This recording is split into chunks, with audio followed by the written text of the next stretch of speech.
Well, hello there. We're back, and it's good to be back. Today, we are going to be looking at one of life's most perplexing questions, and we're going to answer it. So get out your notebook so that you can get all of this vital information that we're going to be giving you. And the question is there life, is there married life after an affair? That's the question. And I'm going to give you the answer right now. And it's very short and it's very to the point. So the answer is, it depends. That's it.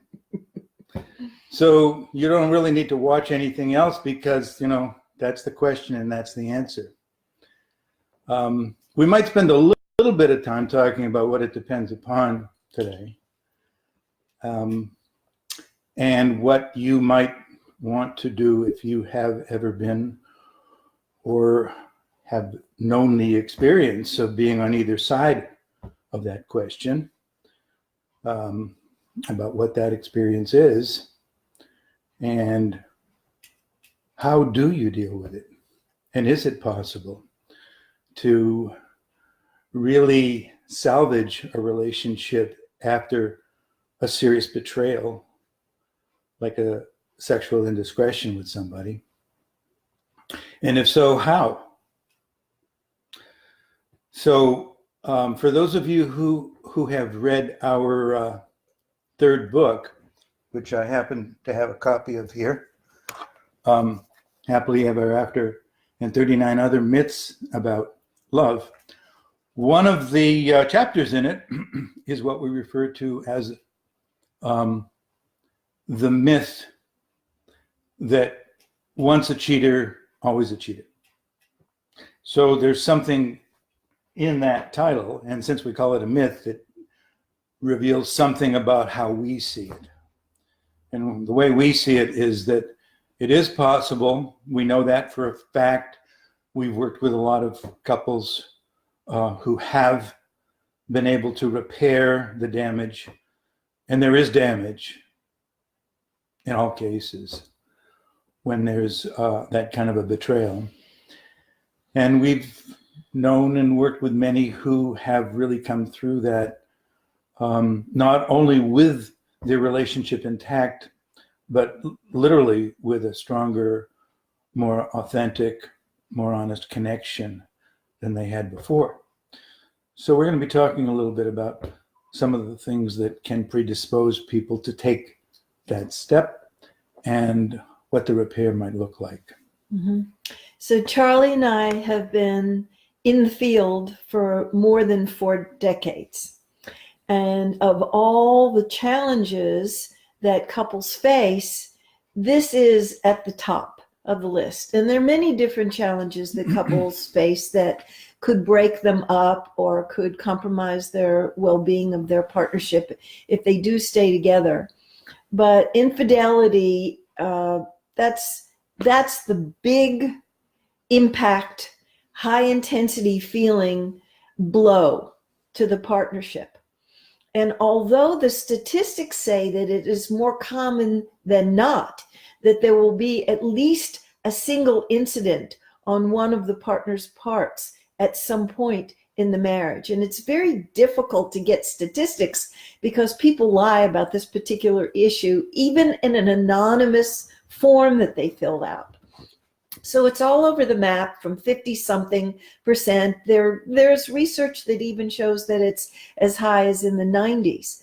If we just assume at the low level of research that it happens to more couples than not, then we can see how prevalent it is and the heaviness of the impact when it comes to light, whether the person that was unfaithful admits it or whether they were discovered by seeing some emails that they're having with somebody or text messages or some letter, bill, evidence shows up and then it comes to light, it has a very heavy impact on the trust in the partnership. And the person who has been unfaithful often has guilt about it, regret about it. Maybe they had too much to drink, maybe they weren't thinking straight, and the trust that they've been building for years, maybe even decades, can be shattered quickly. Of course, the person who has been betrayed may feel like, I don't know if I'm ever going to trust him or her again, and I might as well cut my losses now and get out of here. Maybe I'll be alone, maybe I'll be a single person, just thinking that this is not repairable. So we're here to challenge that belief. And the book that Charlie showed up about, the myths about happily ever after and the 39 other myths about love, we address this. And we address it because so many people cut themselves off from the possibility of repairing the damaged trust before they even give it a chance, because their belief is so strong that it is irreparable. So we did another book before the Happily Ever After and 39 other myths about love, called Secrets of Great Marriages. We found the happiest couples that we could find to tell us in the words, their own words, what their success was based on, without our asking or probing, did you ever have an affair in your history? We never asked that. They volunteered it. It came up a number of times with these exemplary couples, and they talked about how they were brought to their knees, how having this come to light really shook them up so much that they had to take a look at some things that they were living with that were really not okay, and that was eroding the well-being and the trust underneath the substrate of their partnership. And when this very dramatic truth came to light, they had to get busy and get to work and see how they were co-conspiring. It's not evenly distributed. Of course, the person who had the indiscretion of being unfaithful has much more responsibility than the person that was betrayed. But generally speaking, both people created conditions together that gave rise to that to happen. And that's really important to recognize which parts each person played to get down to the roots of the issues, and that's where the healing takes place. So one of the things that we discovered in the process of working with many of these couples is that it's going to take, often it can take a while for the person who feels betrayed, who's been on the receiving end of the indiscretion, to get to the point where he or she can even begin to look at, was there anything I did or could have done differently, or maybe in some way behaved that could have created some of the conditions that Linda's talking about. Because inevitably there's going to be, if there has been, of course, we're talking about relationships where there is a monogamy agreement. So when there is that agreement, and in those cases where somebody has experienced that betrayal, it's going to take them a while, before they can even begin to look at, well, did I play some part in this thing, unwittingly or consciously or otherwise? So one of the things that we found is really necessary and an important aspect of the process is the way in which that information comes to light.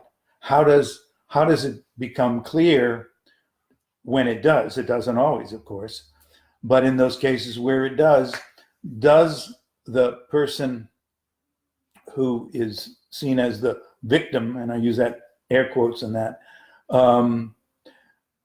have they found out from their partner directly, or has word gotten back to them through somebody else? Because the way that person finds out has a lot to do with the whole repair process. And in most cases, it becomes much more difficult. It can take much longer because there's much more to repair when they find out from a third party or from some other source, and the other, the person who was, the one who did who was the perpetrator, basically has to admit that they were lying to them. They were withholding that from them. And when that is in place, that can be an even bigger problem to deal with than the actual transgression itself. Because then you've got not only, the feeling of betrayal, but also how long this person has been living a lie, pretending, covering up, and then somehow her partner or his partner finds out by looking at the phone or seeing an email, and then you've got that whole issue on top of it. Mm-hmm. So, if you're going to do something like that, if you're going to go outside of the relationship and violate a commitment that you share, it is far better in terms of repair, to acknowledge that before your partner finds out from some other source. Mm-hmm. So I want to say something about repair.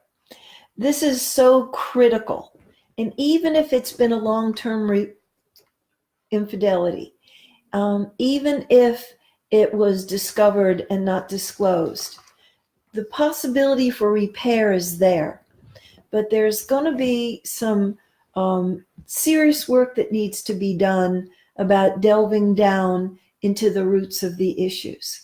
People are quick to jump to the conclusion that the sex wasn't frequent enough, or the sex wasn't very good, or the partner wasn't very loving, and that's why she was looking for love in all the wrong places, or he was looking for love in all the wrong places. But we have come to realize over the years that sometimes the love can be there, the sex can be there, it could be good sex, and it could be frequent sex, and that affairs have more to do with not just love and sex. Sometimes people feel burdened down by the responsibilities that they are handling with work and family, and they do this unconsciously to kind of treat themselves, to have a little retreat back into when life was simpler and not as encumbered, like back in our college days when we were traveling lighter and we didn't have all these commitments and obligations and duty and have to. And sometimes it's about feeling seen and heard and understood, and that the relationship has gotten a little on automatic, on cruise control, and people are taking each other for granted. And they just want somebody to listen to them and to be dazzled by them and to be into them and to be intrigued by them. And sometimes it can be just the feeling of aliveness has dampened down, that there isn't any novelty, enough adventure in their life. And so they fall into an affair because of these other unmet needs. And it's really important to look deeply into what was missing in the life of the individual that made that choice, and what was missing in the relationship, if anything, so that if that temptation were to come up again, there would be another repertoire of choices, like talking about what's missing, what needs are not being met.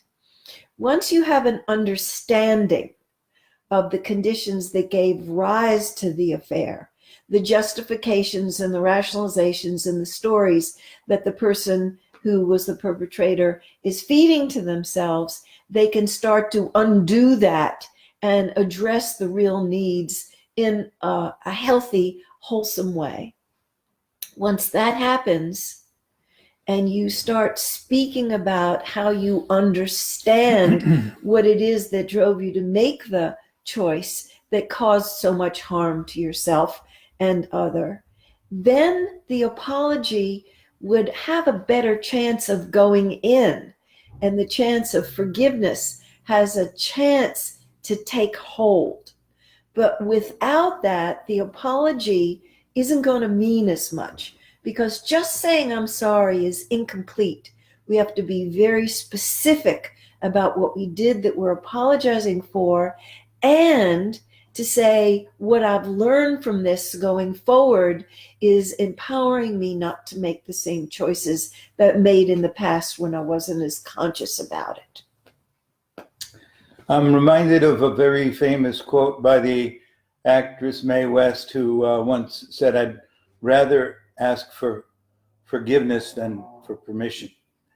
I've often thought that, yeah, that applies to a lot of situations. But in this case, it's quite a risk to risk that in doing something that might require forgiveness, that process could take a long time and it may never come.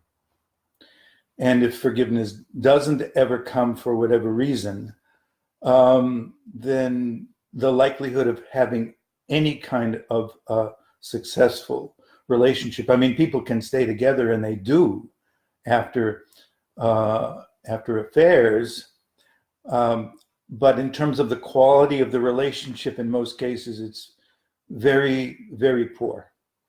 There's little, if any, intimacy.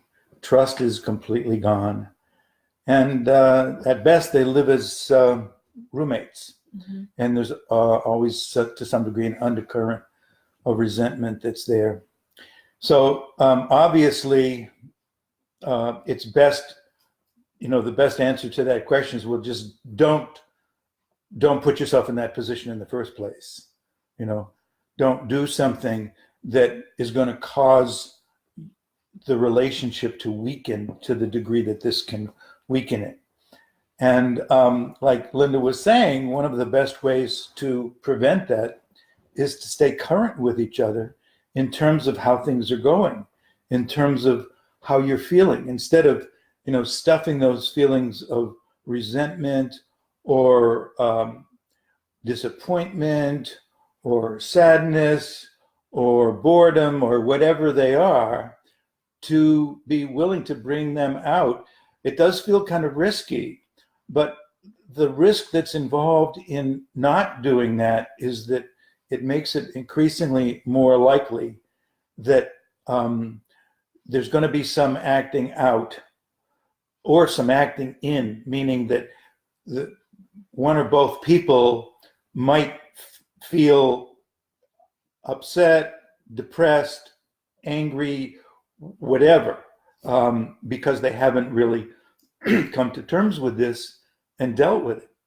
So if things have begun to deteriorate in the relationship, and there's been a diminishment of affection, of caring, of support, of love, of enthusiasm, of aliveness, then the time to recognize that and deal with it and talk about it is now, rather than waiting until we find out whether it gets really bad.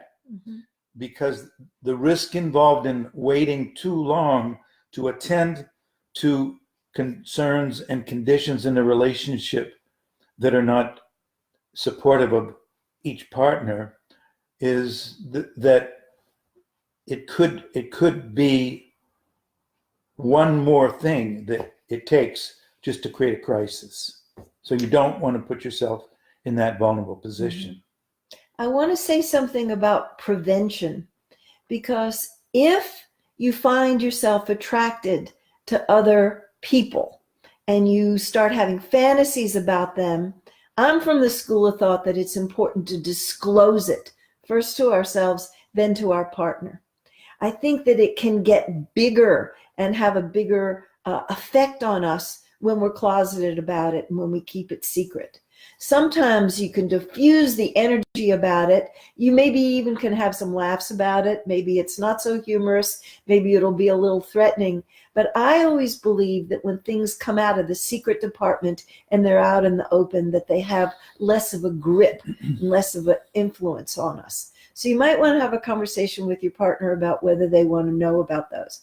And some people are so attracted to so many people, there isn't enough time in a day to disclose all of those.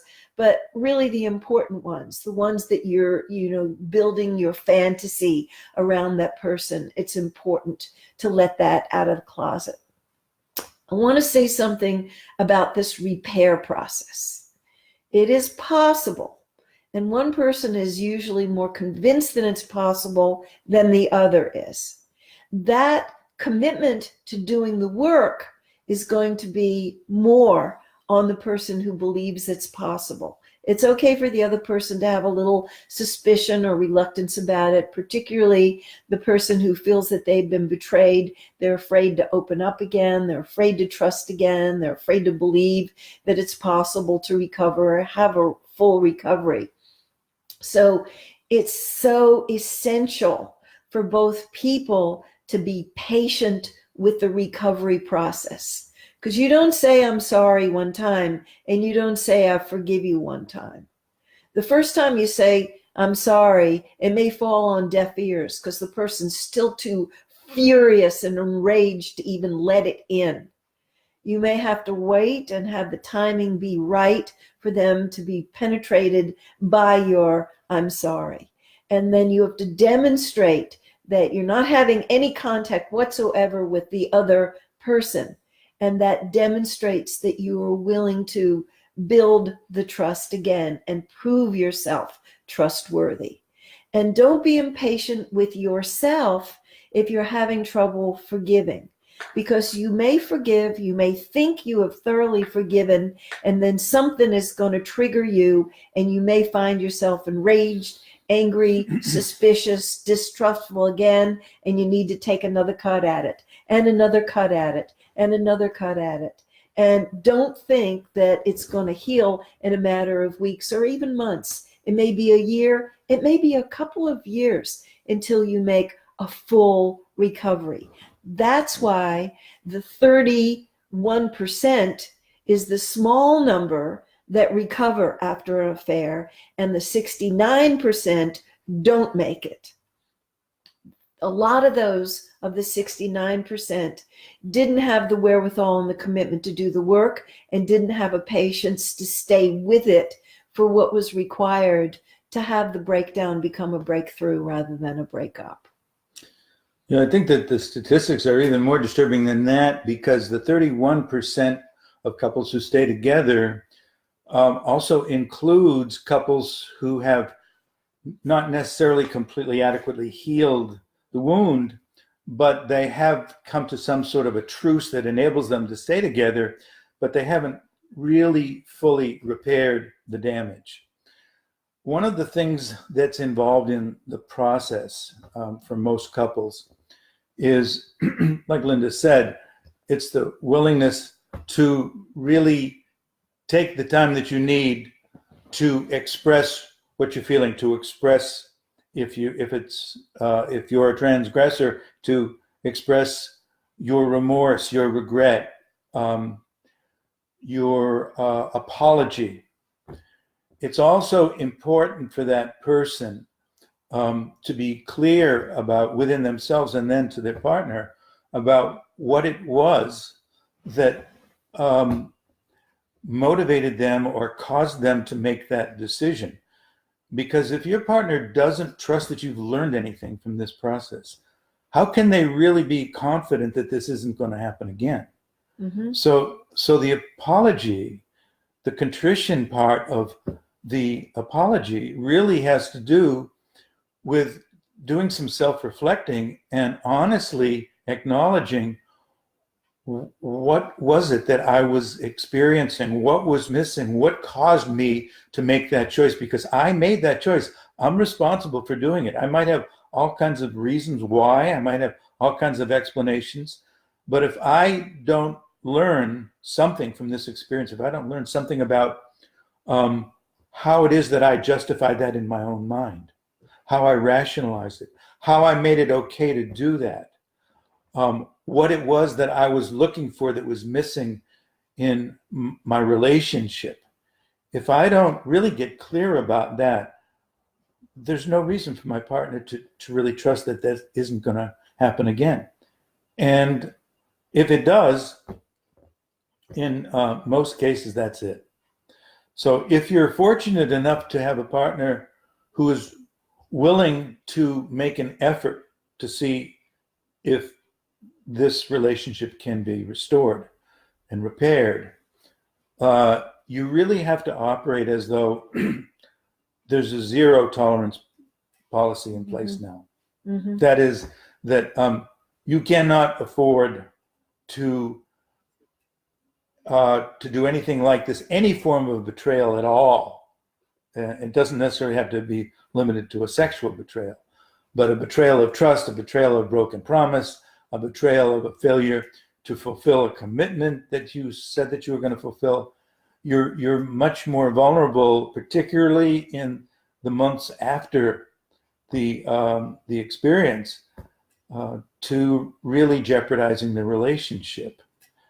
So I want to say a little bit about time, because the time that it takes is often more time than the transgressor feels it should take.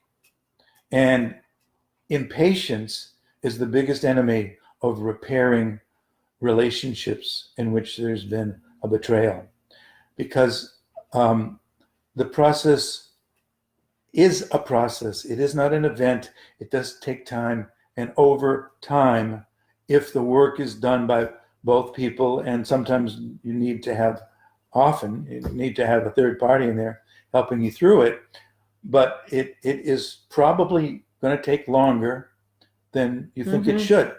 And if you can't give the other person the space and the time that they need in order to clear and probably in many cases repeat their feelings, like, how could you have done this? You might hear that about 25 times over the course of the process. But giving it time is a really important aspect of it. I want to make a couple of closing remarks about this topic because I feel so strongly about it. When we first started to blog many years ago on Psychology Today, we went on the site to see what other people, the length of their blogs and the kind of topics that they were addressing. And there was a blog about infidelity written by a couple in our field who said, when infidelity takes place, cut your losses, end the relationship, and go on to find somebody who's suitable to you, somebody who's honest and trustworthy. And I was so incensed by that I said to Charlie, we have to write about this, because these people who are reading this blog may have a tremendous opportunity for growth and repair. And they're listening to this couple who's saying, it's trashed. Don't even try to repair it. And I felt so strongly about it, and we both did, that it was one of the first blogs that we ever wrote. And then, that set us off on our career. Now we've got 400 out there in the blogosphere. But the closing remark that I want to make is, get good help. If this has happened to you, if it ever does happen to you, and ask the person, the therapist, the marriage counselor, point blank, do you believe that it is possible for us to repair and have a healthy, wholesome relationship after a betrayal of this magnitude? And if they don't believe it's possible, you've got the wrong therapist. And that's a fact, not an opinion, right? Yeah. Okay, well, that's it for today. We will be back in 3 weeks. Yeah. Right? So we're going to miss 2. Yeah, it's summertime, so we have vacations too. And the next time we're with you will be on August the 30th And the topic is going to be this is something that might surprise you, why married people often have more and better sex. Mhm. So think about that for a while. And please feel free to share our video with your friends on Facebook. And let's see. Go to our website, bloomwork.com, and sign up to receive our monthly newsletter and get a copy of our free ebook, Going for the Gold, Tools, Practices, and Wisdom for Creating Exemplary Relationships. Whew, that's a mouthful.